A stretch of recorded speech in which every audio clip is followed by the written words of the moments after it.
बच्चों अब हम आते हैं एक्सरसाइज 3.1 का क्वेश्चन नंबर 3। इसमें क्या कहा जा रहा है, the cost of 2 kilogram apples and 1 kilogram grapes. Let the cost of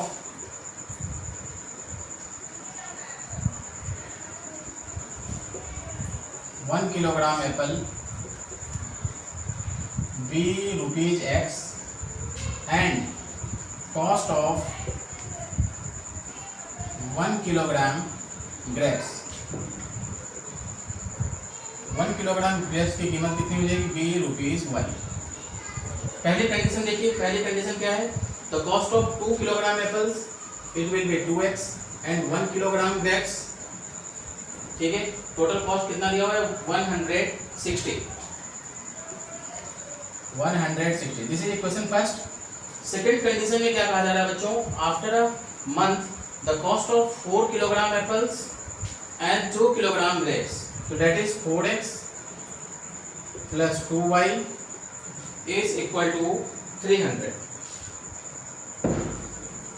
तो जैसा मैंने फर्स्ट और सेकंड क्वेश्चन किया उसे भी आप इस तरीके से खुद भी कर सकते हैं। फिर से क्या करेंगे, फ्रॉम फर्स्ट से y को या x को एलिमिनेट करके और फिर पॉइंट्स को क्या करना होगा, आपको प्लॉट करना होगा। ठीक है, पॉइंट्स को आप फाइंड आउट कीजिए और फिर से ग्राफ पेपर पर लोकेट कर सकते हैं। ठीक है, चलिए हम आते हैं नेक्स्ट एक्सरसाइज। हाँ तो प्यारे बच्चों अब हम आते हैं एक्सरसाइज 3.2 का क्वेश्चन नंबर फर्स्ट। इसमें भी वही कहानी है, from the pair of form the pair of linear equations in the following problems and find their solutions graphically. इसमें भी ग्राफिक ड्रॉ करना है आपको। इसमें कंडीशन क्या है कि 10 students of class 10 took part in a mathematics quiz if the number of girls is 4 more than the number of boys. Let the number of boys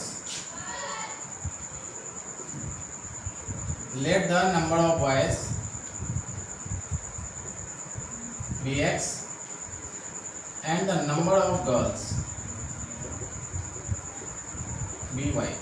total number of students में क्या होंगे, boys and girls, that is x plus y is equal to 10। This is equation first. और फिर second condition में कहा जा रहा है number of girls is 4 more than number of boys. तो number of girls is 4 more than number of boys. ठीक है, फिर इसे हमें क्या करना है, ग्राफिकली सॉल्व करना है। सेम तरीके से जैसा आपने पहले किया था, y को या x को एलिमिनेट कर दीजिए, वैल्यू लेकर के आप इसे पॉइंट्स को क्या कर सकते हैं, फाइंड आउट कर सकते हैं and you can locate on the graph paper. तो चलिए हम आते हैं सेकंड पार्ट पे, 5 पेंसिल्स। फर्स्ट क्वेश्चन का पहला पार्ट ये था, अलजेब्रिकली मैंने रिप्रेजेंट कर दिया है, graphically you can represent yourself, it's so simple. और सेकंड पार्ट में ये कहा जा रहा है 5 pencils and 7 pens together cost ₹50, whereas 7 pencils and 5 pens. Let the cost of a pencil. Let the cost of a pencil be rupees x and the cost of a pen be rupees y। ठीक है बच्चों, first condition में क्या कहा जा रहा है, 5 pencils and 7 pens। कितना हो जाएगा ये, 5x plus 7y will be equal to, cost कितना दिया हुआ है इसका, ₹50। This is equation first. And second equation में कहा जा रहा है 7 pencils and 5 pens, that is 7x plus 5y will be equal to pens together cost ₹40। It is 40, yes, whatever the value be। तरीका यही है। फिर क्या करेंगे, इसमें भी हम क्या करेंगे, पॉइंट्स फाइंड आउट कर लेंगे x या y को एलिमिनेट करके। और अलजेब्रिकली मैंने रिप्रेजेंट कर दिया है and graphically you can represent yourself on the graph paper very easily. हाँ तो बच्चों हम आते हैं question number 2 on comparing the, जैसे मैंने अभी जस्ट आपको प्रॉपर्टीज बताए थे, इंपॉर्टेंट कंडीशंस बताए थे, जस्ट आपको कंपेयर करके ये बताना है कि लाइंस क्या होंगे, इंटरसेक्टिंग होंगे या पैरेलल होंगे या कोइंसिडेंट होंगे। मैंने आपको बताया था कि if a1 upon a2 is not equal to b1 upon b2 तो इक्वेशन कैसा कहलाएगा, कंसिस्टेंट। और जो लाइंस होते हैं वो क्या कहलाएंगे, इंटरसेक्टिंग। ठीक है, अगर तीनों अगर बराबर हो तो क्या होते हैं, कोइंसिडेंट। और अगर a1/a2 is equal to b1/b2 is not equal to c1/c2 अगर हो तो हम क्या कहेंगे, पैरेलल लाइंस। ठीक है, तो ये कंडीशन है, जस्ट आई हैव रिकैलकुलेटेड यू। हम स्टार्ट करते हैं पहला क्वेश्चन है, देखिए इक्वेशंस दी हुई है and we have to compare 5x minus 4y, 5x minus 4y will be equal to minus h. देखिए +8 बुक में लिखा हुआ है, मैंने कांस्टेंट को इधर की तरफ कर दिया। Second equation is given 7x plus 6y is equal to 9। ठीक है बच्चों, अब देखिए आपको मालूम है ये a1 होता है, ये a2 है, ये b1 है, ये b2 है और ये c1 और c2। अब देखिए यहीं पे चेक करते हैं a1/a2 is equal to b1/b2 और नॉट, कि क्या a1/a2 b1/b2 के बराबर है। चेक करके देख लीजिए, a1 क्या है 5/7, फिर लिखता हूं मैं इक्वल, ये कितना है -4/6। किसी भी एंगल से देखिए ये पॉजिटिव है, ये नेगेटिव है, दोनों इक्वल नहीं है, तो ग्राफ कैसा होगा, इंटरसेक्टिंग, यानी इंटरसेक्ट एट अ पॉइंट। ठीक है बच्चों, सेकेंड पार्ट क्या है, 9x plus 3y is equal to -12, 18x plus 6y is equal to -24। ठीक है, अब देखिए इसमें इस इक्वेशन में a1/a2 is equal to b1/b2, तीनों को ले लेता हूं मैं। ठीक है, 9/18, 3/6 -12/24। मैंने आपको बताया था कि जब तीनों ही इक्वल होते हैं तो ऐसे कंडीशन में देखिए ये भी आ जाएगा 1/2, ये भी 1/2, 3 × 6, 12 × 24, ये भी 1/2। ठीक है, तीनों इक्वल हैं तो क्या लिखेंगे, ग्राफ कैसा होगा, कोइंसिडेंट।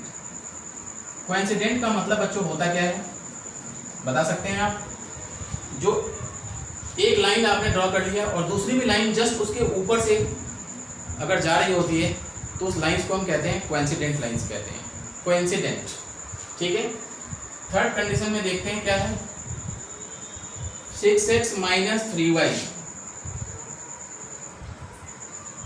इज इक्वल टू -10 और नेक्स्ट है हमारा 2x minus y will be equal to -9। देखिए बच्चों, इसे मैं लिख सकता हूँ 6/2 is equal to -3/-1 is equal to -10/-9। ये और ये कैंसिल। अब देखिए बच्चों, इस केस में क्या है, 3 और 3 ये दोनों इक्वल हैं, बट ये इक्वल नहीं है 10/9। कंडीशन क्या है, याद कीजिए, मैंने आपको बताया था कि अगर a1/a2 b1/b2 के बराबर हो और c1/c2 के बराबर न हो, ठीक है, तो ऐसी कंडीशन में लाइन क्या होते हैं, लाइंस पैरेलल लाइंस होते हैं, that is parallel lines. Is it clear? Okay,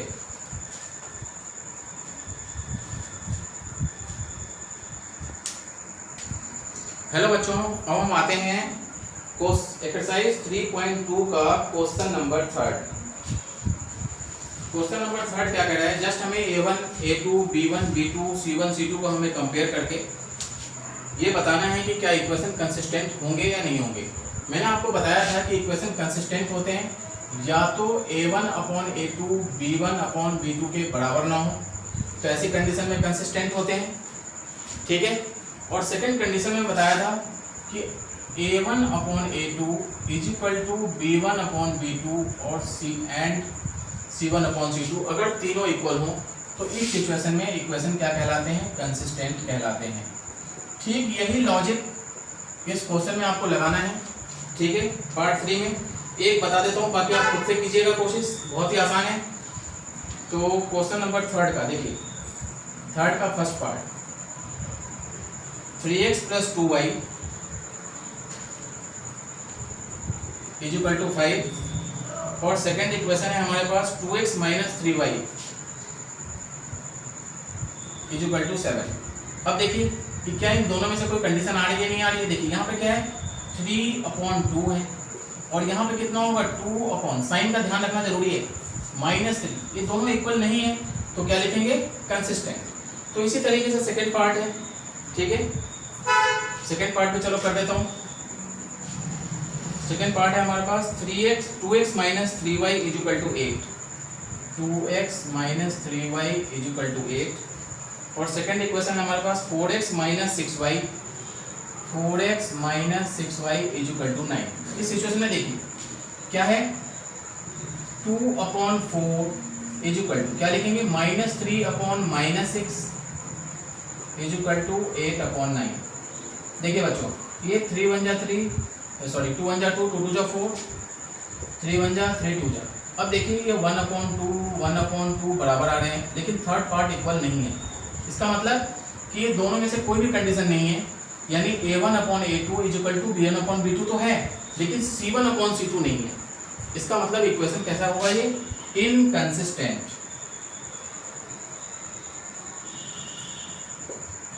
ठीक है बच्चों, तो बाकी remaining parts you can try. तो हम आते हैं क्वेश्चन नंबर 4।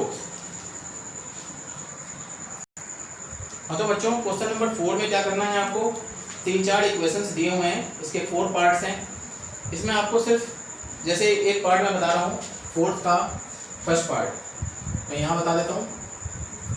अगर इक्वेशन कंसिस्टेंट है, कंसिस्टेंट का मतलब कि अगर a1/a2 is not equal to b1/b2 हो, या दूसरी कंडीशन तीनों इक्वल हो, यानी कि a1/a2 is equal to b1/b2 is equal to c1/c2 अगर हो, तो उस सिचुएशन में ही आपको ग्राफ ड्रॉ करना है। अगर इक्वेशन अगर इनकंसिस्टेंट है तो आपको ग्राफ ड्रॉ करने की जरूरत नहीं है। ठीक है बच्चों, तो देखिए फोर्थ का जो पहला पार्ट है, हमारा जो इक्वेशन दिया हुआ है वो क्या दिया हुआ है, x plus y is equal to 5, x plus y is equal to 5 and second one is 2x plus 2y is equal to कितना दिया हुआ है बच्चों 10। अब देखिए ये कितना होगा, कंपेयर करते हैं 1/2 is equal to 1/2 is equal to 5/10, that is ये भी 1/2, यानी तीनों बराबर हैं, तीनों इक्वल हैं।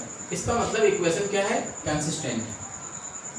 अगर ये कंसिस्टेंट है तो आप ग्राफ ड्रॉ कर सकते हैं, जैसा कि मैंने पहले बताया था कि x is equal to x या y को एलिमिनेट कर लीजिए और ग्राफ को आसानी से ड्रॉ कर सकते हैं आप इसे। ठीक है, तो आप खुद से कोशिश कीजिएगा ग्राफ ड्रॉ करने की। अब हम आते हैं क्वेश्चन नंबर 5। हाँ तो बच्चों अब हम आते हैं 3.2 का क्वेश्चन नंबर 5। क्वेश्चन नंबर 5 में क्या कहा जा रहा है कि एक रेक्टेंगुलर गार्डन है,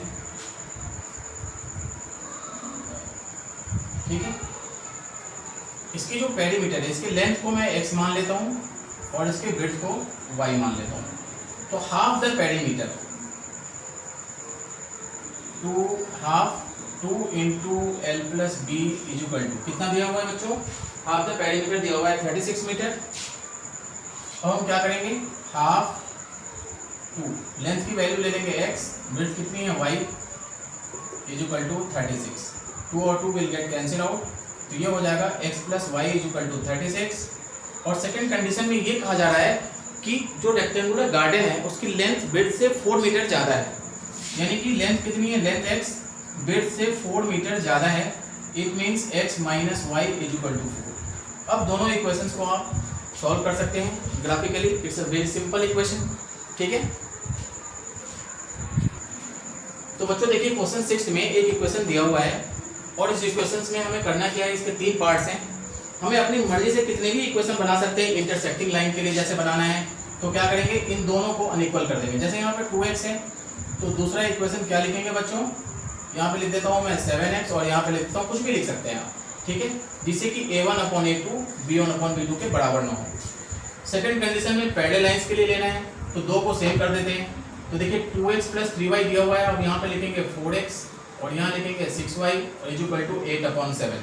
ये 1/2 हो जाएगा, ये भी 1/2, बट 8/7 इक्वल नहीं है। इसका मतलब ये पैरेलल लाइंस की कंडीशन है। तीसरी कंडीशन में कोइंसिडेंट के लिए बताना है, तीनों को बराबर कर दीजिए तो कितना हो जाएगा, इसे ले लेते हैं 4x यानी 1/2, इसे ले लेते हैं 6y 1/2 और इसे ले लेते हैं 16। ठीक है, और सातवां क्वेश्चन बच्चों क्या है, इक्वेशंस दी हुई है, बहुत ही सिंपल इक्वेशंस हैं बच्चों। 7th क्वेश्चन में आपको ग्राफ ड्रॉ करना है, यू कैन ड्रॉ योरसेल्फ।